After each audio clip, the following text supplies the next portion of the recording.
광동 상인들은 판매 채널의 장점을 살려 생산 영역에 관여한다. 그들은 노동자들을 고용하여 그림 훈련을 시키고 경덕진에서 만든 백자를 주강 입구까지 운송한 후 여기서 그들은 서양 상인들의 주문을 받는다.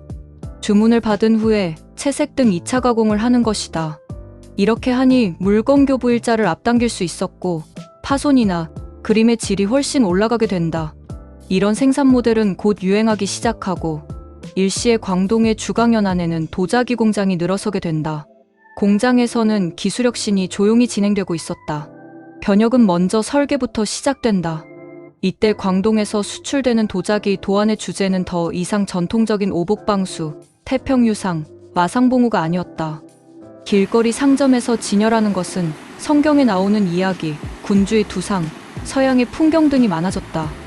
이런 변화는 유럽 상인들이 제공한 도안에서 왔을 뿐 아니라 중국 상인들이 유럽인의 소비 심리에 맞춘 경우도 많았다. 광주의 중국인들 중에서 예수와 성모 마리아의 관계를 제대로 아는 사람은 별로 없고 스페인 황실의 색깔이 흑색인지 황색인지도 잘 모르지만 대부분 중국 화공은 그럴듯하게 서양 그림을 그릴 수 있게 되었고 기법에서도 전통적인 직선을 가급적 적게 사용했다. 서방인들에게 익숙한 곡선으로 문양을 만들기 시작한 것이다. 회화 문양의 변혁 이후에 대외 판매용 도자기는 모양에서도 개선이 이루어졌다. 해상봉쇄가 풀린 후에 도자기는 정상적인 무역 경로를 거치게 된다. 많은 우수한 민요 미녀의 제품이 계속하여 유럽으로 흘러들어갔다. 유럽 시장에서 도자기는 더 이상 왕공귀족이 수장하는 사치품이 아니게 되었다.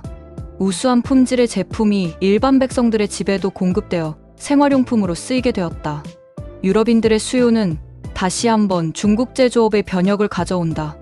유럽인들의 수요에 맞추기 위하여 더 많은 시장을 확보하기 위하여 중국의 도자기 장인들은 스프 그릇, 덮개 있는 찻잔, 샐러드 접시, 커피주 전자, 머그잔 등 순수한 서양의 생활용구도 생산하게 된다. 심지어 그들은 유럽인들의 수염이 많다는 특징을 고려하여 활 모양으로 비워둔 접시도 만들어 유럽인들이 수염을 깎을 때 턱 밑에 놓고 쓰도록 하기도 하였다. 서방 소비 시장 때문에 중국의 민요는 계속하여 연구개발하고 혁신을 했다. 그들은 중국의 규산염 기술이 점차 유럽의 원래 주석기, 목기 심지어 금은기의 시장을 빼앗기 시작한다. 이 변화는 성공적이었다. 중국의 도자기 장인은 이미 자체적인 기술혁신만으로는 만족하지 못했다. 그들은 세계 시장을 바라보고 제품 생산을 조정했다. 국제시장은 중국의 도자기 업계를 어쩔 수 없이 발전 변화하게 만들었다고 할 수 있다.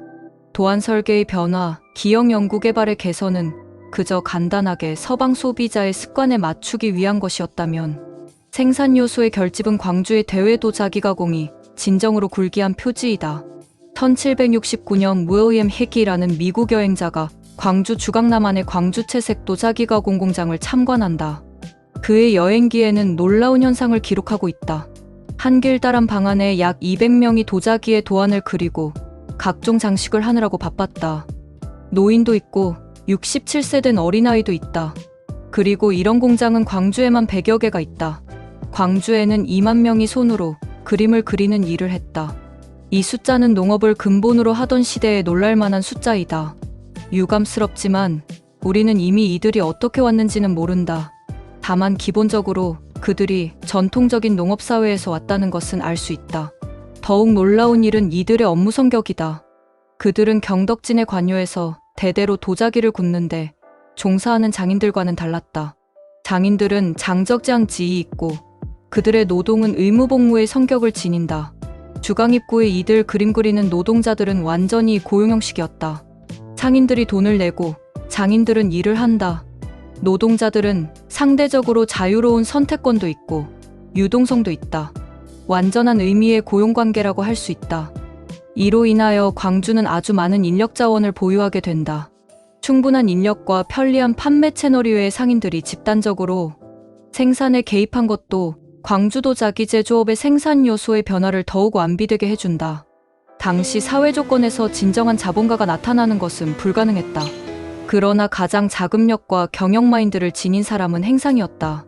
인력, 토지, 자본, 자본가의 사요소가 갖추어지 후 광주의 도자기 제조업은 발흥하기 시작한다. 많은 도자기 공장이 한 곳에 집중되어 있다 보니 광주의 도자기 업계는 날로 군집 효과를 내게 된다. 한편으로 생산원가가 저렴하게 되고 다른 한편으로 브랜드와 지명도가 올라간다. 정교한 수공 도자기 제조 기술, 유럽 소비자들의 입맛에 맞춘 또한 여기에 충분한 노동력 자원을 더하여 광주는 금방 중국 내지 세계의 도자기 가공의 새로운 중심으로 떠오른다.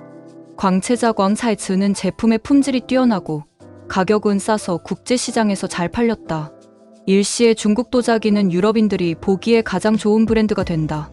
1759년 스웨덴 회사는 그들의 광주 대리인에게 지시하여 무겁고 오래 쓸 수 있는 중국 도자기를 구매하라고 한다. 1830년에 발간된 섬나 교지사행기에서는 유럽인들의 견해를 더욱 직접적으로 밝히고 있다. 서방인은 가정에서 쓰는 거친 도기는 섬라인들이 만든다. 그러나 보통 및 고급의 각종 자기는 중국에서 대량으로 나온다. 명성이 올라가면서 브랜드 가치도 오르고 시장 점유율도 오른다. 네덜란드 동인도 회사 바타비아에서 기록한 통계 숫자를 보면 그곳에서 매년 중국에서 유럽으로 보내는 도자기의 수량이 300만 건에 이르렀다.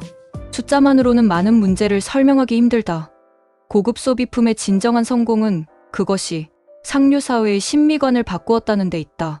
이때는 유럽에서 로코코 양식이 유행할 때였는데 광채자는 세밀하고 매끄러운 외관, 단정한 형체 및 깨끗한 품격으로 유럽의 여러 왕궁과 귀족의 집에 들어간다. 실용가치로 보나 예술 품격으로 보나 유럽인들에게는 적지 않은 충격이었다. 그러나 중국의 해외 수출 도자기가 귀부인처럼 유럽 왕실에서 추앙받을 때 경쟁적 수가 소리 없이 나타난다.